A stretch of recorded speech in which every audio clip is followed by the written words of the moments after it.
कक्षा 5 विषय परिसर अध्ययन भाग 1 के कालांश में आप सभी का स्वागत है। बच्चों, आज हम घटक मानचित्र हमारा साथी का अध्ययन करने वाले हैं। मानचित्र के विषय में आप पहले पढ़ चुके हो, अब उसको फिर से एक बार हम समझते हैं।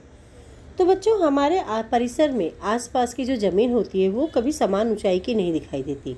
ऊंची नीची होने के कारण ज़मीन को विशिष्ट आकार प्राप्त होते हैं, जैसे कि पहाड़, घाटी, पठार, मैदान, द्वीप।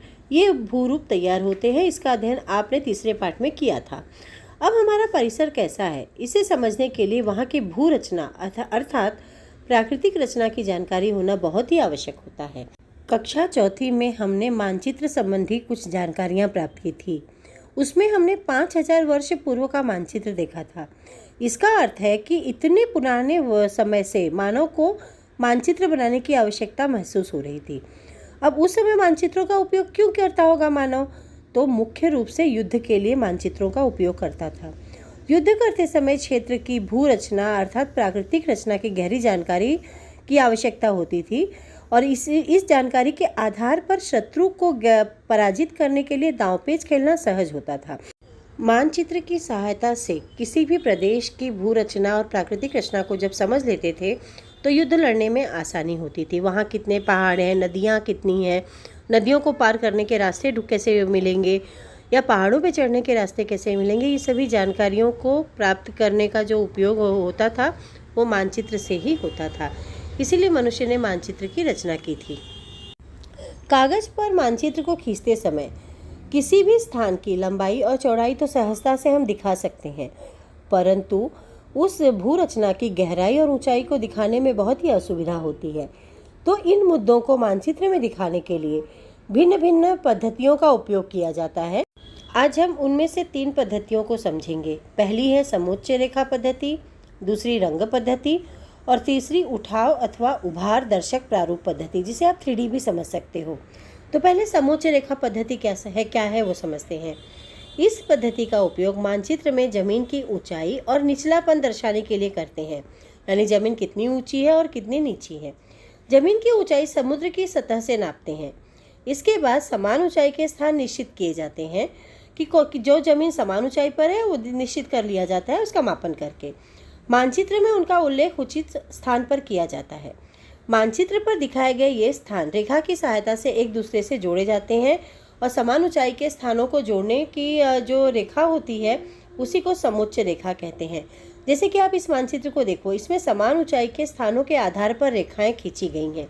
इस पद्धति के कारण क्षेत्र की जमीन का ऊंचा नीचा आकार सहजता से ध्यान में आता है। क्षेत्र की ढलान और विविध स्थानों की ऊंचाई समझने में मदद होती है।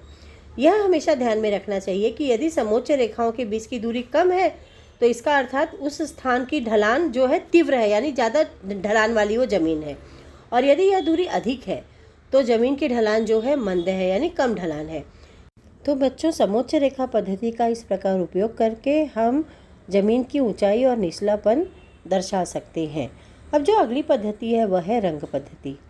यह समोच्च रेखाओं पर आधारित पद्धति है। इस पद्धति में समोच्च रेखाओं के बीच रंग भरे जाते हैं। प्रत्येक रंग ऊंचाई के अनुसार निश्चित किया जाता है। जैसे कि जहाँ पानी होता है, जो जल का भाग होता है, उसे नीले रंग से दर्शाया जाता है। उससे संलग्न जो जमीन है, जल से जुड़ी हुई जो जमीन है, उसे गहरे हरे रंग से, उससे अधिक ऊंचाई की जमीन के लिए हल्के हरे रंग का उपयोग करते हैं, और उससे भी अधिक ऊंची जमीन दिखानी हो तो उसके लिए पीले रंग का उपयोग किया जाता है। तो इस प्रकार रंग पद्धति का उपयोग करके भू रचना के जो जमीन के विविध भाग हैं उनको दर्शाने में आसानी होती है और समझने में भी आसानी होती है। अब इस रंग तालिका को समझते हैं। इस रंग तालिका में ऊंचाई के अनुसार रंग दिए गए हैं और ये ऊंचाई जो है मीटर में है। अगर हम इनका ध्यान से निरीक्षण करें तो ऊंचाई के अंतर के अनुसार रंग संगति में होने वाला परिवर्तन हमारे ध्यान में आता है। समोच्च रेखाओं के बीच उपयोग में लाए जाने वाले रंगों के कारण भू रचना का अंतर तुरंत ध्यान में आता है। यानी अगर नीला रंग है तो पानी है, अगर पीला रंग या ब्राउन रंग है तो वह पर्वत है, पहाड़ है। जैसे इस मानचित्र को देखो, इसमें आप विविध रंग देखोगे तो आप समझ जाओगे कि ये कौन सा ज़मीन का भाग है। जैसे हल्का हरा रंग दिखाया गया है, तो हल्का हरा रंग जो है पानी से संलग्न जमीन के ऊपर वाली भू रचना को दिखा रहा है। उसके ऊपर पीला रंग है, जो उसके ऊपर की हरे रंग के ऊपर की जो ज़मीन है वो और ऊंचाई पर ज़मीन है तो वो पीले रंग से दर्शाई गई है। और उसके अलावा जो ब्राउन रंग आपको दिख रहा है वो और ऊपर ज़मीन जो है, जैसे हम पहाड़ों को हमेशा कैसे दर्शाते हैं, ब्राउन कलर से दर्शाते हैं, भूरे रंग से दर्शाते हैं। तो इस प्रकार से रंग पद्धति का उपयोग करके हम मानचित्र में भू रचना को दर्शा सकते हैं, जिससे वह भू रचना का कौन सा भाग है हम रंगों द्वारा उसको सहजता से समझ सकते हैं। अब हम अगली पद्धति उठाव अथवा उभार दर्शक प्रारूप क्या है इसको समझते हैं। मैंने आपसे कहा इसको 3D भी कहते हैं। 3D में जब हम कोई चित्र बनाते हैं तो ऐसे उभर कर आता है। आपने 3D के बहुत सारे ऐसे फ़ोटोज़ देखी होंगी, पिक्चर्स देखे होंगे। तो यह जो है सबसे आधुनिक पद्धति है। इसमें कृत्रिम उपग्रहों की मदद लेनी पड़ती है। कृत्रिम उपग्रह क्या हैं और उनके क्या उपयोग होते हैं, यह आपने पाठ 1 में समझा है। तो कृत्रिम उपग्रहों द्वारा भेजी गई जानकारी का उपयोग करके ये उठाव दर्शक प्रारूप जो है ये मानचित्र बनाए जाते हैं।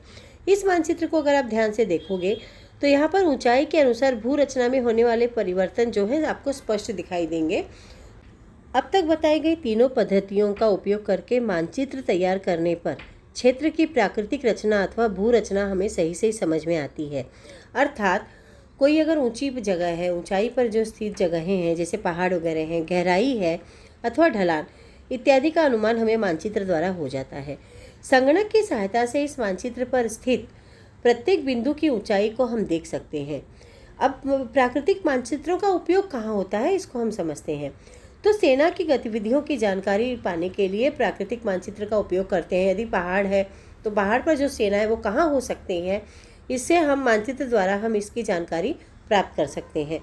उसी प्रकार पर्यटन यानी घूमने के लिए जब हम कहीं जाते हैं तो मानचित्र की सहायता से हम प्रत्येक जगह को अच्छी तरह से समझ सकते हैं, वो कहाँ पर स्थित है जानकर हम आराम से पर्यटन के लिए जा सकते हैं। उसके अलावा गिरि भ्रमण यानी ट्रेकिंग जिसको कहते हैं, अगर पहाड़ चढ़ना है तो पहाड़ पर चढ़ने के लिए जो सरल रास्ते हैं उनकी खोज हम मानचित्र द्वारा कर सकते हैं और उचित मार्ग तैयार कर सकते हैं। उसी के साथ साथ परिसर के विकास का नियोजन भी मानचित्र के प्राकृतिक मानचित्र की सहायता से हम कर सकते हैं। तो बच्चों, इस प्रकार मानचित्र का उपयोग अनेक लोग करते हैं। प्रारूप अथवा मानचित्र में विविध घटक दिखाई देते हैं। वे भिन्न भिन्न पद्धतियों द्वारा दिखाए जाएं तो प्रारूप अथवा मानचित्र समझने में कठिनाई होती है। अतः मानचित्र में दर्शाए गए घटक सभी लोग सहजता से समझ सकें, इस दृष्टि से चिन्हों तथा संकेतों का उपयोग किया जाता है। ये जो संकेत होते हैं या जो चिन्ह होते हैं ये एक विशेष और समान पद्धति द्वारा दर्शाए जाते हैं। जैसे कि यहाँ पर आपको कुछ संकेत दिखाई दे रहे हैं। अंतर्राष्ट्रीय सीमा के लिए कैसे संकेत बने हैं आप देख रहे हो। राज्य सीमा को दर्शाने के लिए छोटे छोटे लाइंस खींची गई हैं। देश की राजधानी दिखानी है तो उसको 2 वर्ग, एक वर्ग छोटे वर्ग को लाल रंग से दिखाया जाता है और किसी राज्य की राजधानी दिखाई जा रही है तो वह इस प्रकार से काले रंग का एक बिंदु बनाया जाता है। तो बच्चों, मानचित्र में भिन्न भिन्न घटक दर्शाने के लिए भूमितीय आकृतियों के संकेत उपयोग में लाए जाते हैं जो भूमितीय आकृतियों के स्वरूप में होते हैं। भूमितीय आकृतियाँ आप जानते हो, रेखा, वृत्त, त्रिभुज, बिंदु इत्यादि। तो जैसे आपने उस चित्र में देखा तो वहाँ पर वो भूमितीय आकृतियाँ आपको दिखाई गई थी संकेतों का उपयोग करने के लिए। अब मानचित्र में भिन्न भिन्न घटक दर्शाने के लिए कुछ चिन्हों का उपयोग करते हैं। वो चिन्ह क्या होते हैं, तो जिस घटक को दर्शाना है उनके चित्र रूप की छोटी आकृतियाँ होती हैं। जैसे कि आप यहाँ पर देख रहे हो, डाक कार्यालय दिखाना है तो PO लिखा गया है। बंदरगाह का एक चित्र की छोटी सी आकृति बनी है। दीप ग्रह की एक आकृति बनी हुई है, किला है। ऐसे भिन्न भिन्न आकृतियाँ यहाँ पर आपको दिखाई दे रही है। उसी प्रकार मंदिर की आकृति बनाते हैं, अगर मंदिर दिखाना है। मस्जिद की एक छोटी सी आकृति बनाते हैं, किले की आकृति बनाते हैं। तो चिन्हों और संकेतों का उपयोग करने पर संबंधित स्थानों के विषय में संक्षिप्त और सही जानकारी मानचित्र पढ़ने वाले को प्राप्त होती है। और इन चिन्ह और संकेत जिन बातों के लिए उपयोग में लाए जाते हैं उसकी जानकारी की सूची आप मानचित्र में हमेशा दी जाती है। जैसे कि इस मानचित्र में भी संकेतों और चिन्हों की सूची इस लाल बॉक्स द्वारा आपको मैंने बताया है। ये वो सूची है उस मानचित्र में दी गई जानकारियों की। तो इस प्रकार इस पाठ में हमने भू रूपों की पहचान समझी, मानचित्र में प्राकृतिक रचना दर्शाने की पद्धतियों को समझा, ऊंचाई और गहराई के लिए रंगों का उपयोग किस प्रकार करते हैं इसको समझा और चिन्हों और संकेतों को उपयोग को भी समझा। तो बच्चों, इस प्रकार आज का ये पाठ यहीं समाप्त होता है। धन्यवाद।